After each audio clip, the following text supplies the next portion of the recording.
Então agora eu vou te falar quem tá falando agora, Kaneki. Não reclama não, só por causa que foi enganado pela Rize-san.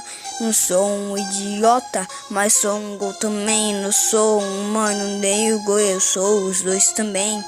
Vou te falar, tem uma máscara pra me esconder. Sou metade humano e metade gol também.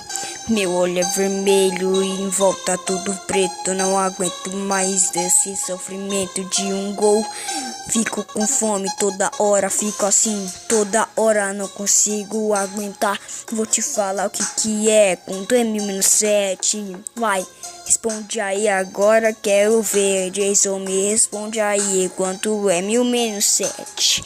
Eu fui torturado, não aguentei mais isso. Eu escapei e peguei minha máscara assim, encontrei a touca, salvei.